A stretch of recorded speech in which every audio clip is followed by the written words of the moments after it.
Hey Afrodisiacs, it's me Khadijah. So if you're new to my channel, then please hit that subscribe button, and if you're already subscribed, then welcome back. Alright you guys, so I feel like this is the video that all of you have been waiting for me to do. I finally wrote down my top tips on how to get healthy high porosity hair, and I'm really excited to do this video. So if you're new to my channel, then welcome. I have high porosity, fine, medium density natural hair, but let's just get right into this video. All right, the first tip that I have for achieving healthy high porosity hair is to formulate a regimen. This is probably the most important tip that I'm going to give you guys throughout this video. And I know that me being a YouTuber, I try different products, but I also have my own personal regimen that I always share with you guys in the beginning of the year, and those are like my favorite products, the products that I know I get results from, that I try to use as much as possible.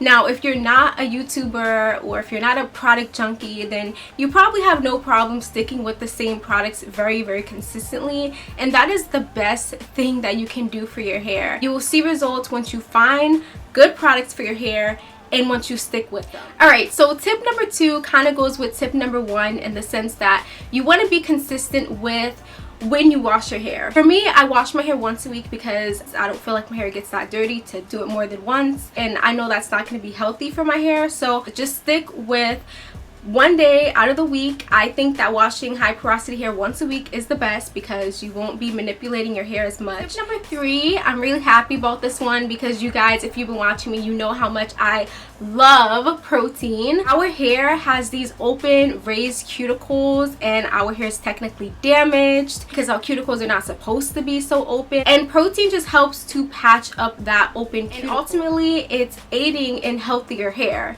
so you do not want to skip your protein treatments. I personally do a protein treatment once a month in the beginning of the month because that's how I remember. Find a certain time that is right for you to do a protein treatment and just do it once a month continuously. You will see a difference in like curl definition, strength. You won't have as much breakage. Tip number 4, we're finally getting into moisture. I feel like if you watch any video on how to get healthy natural hair, like everyone's gonna mention moisture, and that's because it's so important. You cannot just let your hair go dry and expect for your hair to thrive, like, but so yes, moisturize your hair as needed. You will be able to tell when your hair is dry when you touch it and it just feels really, you know, brittle and hard. That is when you need to moisturize. Okay, tip number 5 is totally optional. I have been using Ayurvedic on my hair since about 2014, and I've tried different herbs like henna, cassia, bentonite clay. Like, I've tried a lot. So what I do now is a bentonite clay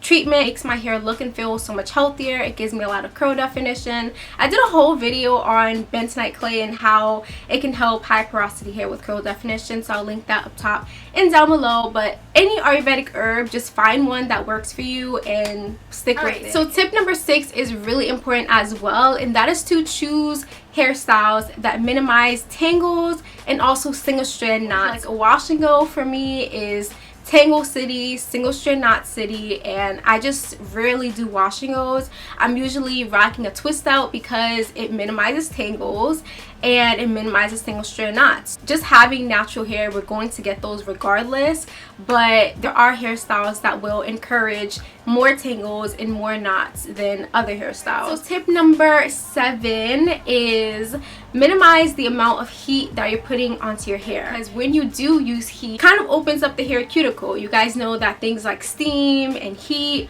they open up the cuticle even more. So just be aware that when you use heat on high porosity hair, it can actually make high porosity hair even worse because it's taking out that moisture even faster than it would lose moisture normally. So tip number 8, as my hair has gotten longer, you guys, I have been following this tip a lot. This tip is to do protective styles. You can protect the style by just doing a simple bun or putting your hair up in a pineapple. Protective styling now also helps with health because your hands off of your hair, but it also helps with length retention because you're not constantly manipulating and kind of exposing your hair. So tip number 9 is to layer your products on.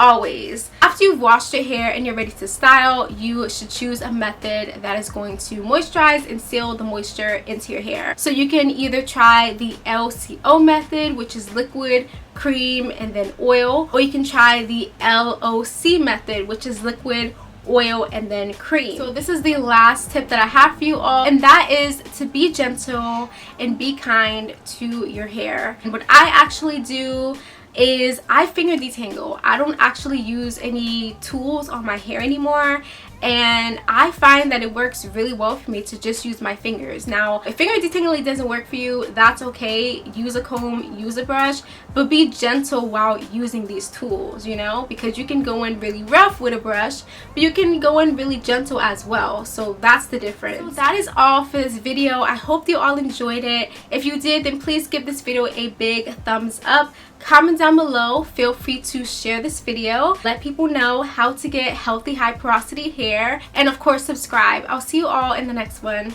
Bye, guys.